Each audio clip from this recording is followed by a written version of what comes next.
Everyone, I'm back. So, welcome po ulit sa channel ko.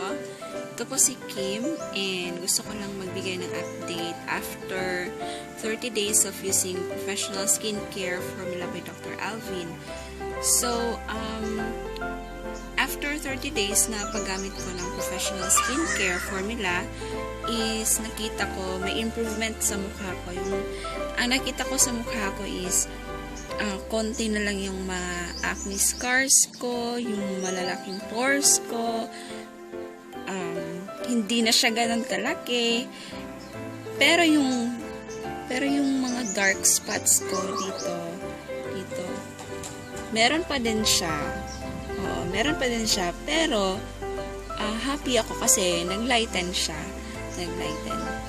And every morning nakikita ko yung mukha ko sa salamin ko, parang blooming ka. Parang ganun yung effect sa akin. So, yun. And, pagkatapos niyo gumamit ng rejuvenating set, sunod yung gamitin is itong clarifying set. So, anong meron sa clarifying set? Ganun pa din.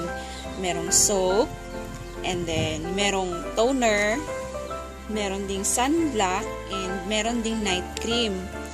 So, ang kaibahan niya lang is, yung soap, the same pa rin. The same ang soap, the same ang sunblock. Ang naiba lang sa kanya is ang toner, kasi yung rejuvenating toner is, ganito siya. Ito yung rejuvenating toner. Ayan.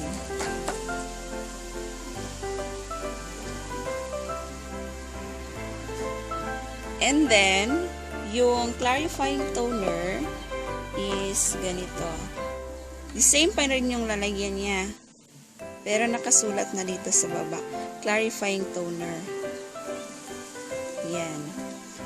And then, yung cream is iba din. Yung cream ng rejuvenating set is ito. Diba? Ito siya, rejuvenating cream. Ngayon, sa clarifying set is ganito na siya. Night cream na nakalagay. Yan. Tapos, nakalagay siya sa tube. Yan.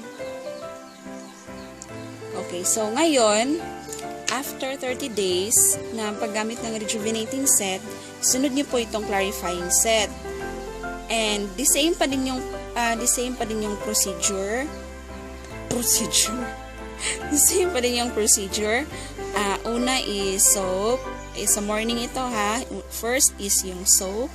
And after ng soap is itong clarifying toner. And after ng clarifying toner is yung sunblock. And after nyan, sa gabi naman, soap ulit. And then clarifying toner. And then, yun na, yung night cream. Ito. Yung night cream na. Ayan. Okay, so for 30 days, itong gamitin, itong clarifying set. And then, after nyan, after 30 days ng paggamit ng clarifying set is, gagamitin na natin yung maintenance set. So, sa ngayon is, clarifying set na yung ginagamit ko for siguro for 1 week ko na siyang ginagamit ngayon, the clarifying set. And konting review lang about sa clarifying set. The same yung lalagyan niya sa toner ng rejuvenating set. 60 ml din siya, good for 30 days. And then yung ano niya, yung smell niya is hindi na siya matapang. Pansin niyo yung rejuvenating set, medyo matapang yung smell. Pero ito, parang hindi talaga siya matapang yung smell. Tapos, ang ano niya, ang kulay ng solution is parang pink. Parang pink yung kulay ng solution. Tapos, ganun pa din siya. Meron pa din siya dito. Ayan, parang may sticker. Sticker siya dyan. Dito yung date. May date. And, ganun pa rin. Wala akong masabi. Ganun pa rin. Katulad lang siya ng toner ng rejuvenating set eh. And then, after nyan, itong night cream. By the way, itong clarifying toner, hindi siya mahapdi sa mukha ko. Wala akong hapdi na nararamdaman while ginagamit ko yung solution na to. Kaya very easy lang siyang gamitin. And then, itong night cream, hindi din siya mahapdi. Parang mild lang nga itong dalawa eh. Mild lang sila. So, yun.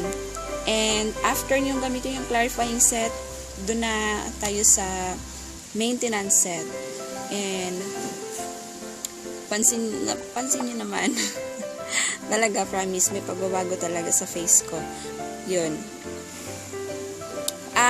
I-disregard nyo pala to kasi ano yan eh, injured. Injured. Naganyan ko kasi yan sa kuko ko, kaya naganyan siya. Pangit tuloy ng mukha ko. Mas lalong pumangit, diba? So, yun lang. And, pasensya nga pala, medyo matagal ako nag-update kasi medyo na busy lang ako dito sa bahay. So, yun lang. Thank you so much for watching. Have a nice day. Bye-bye.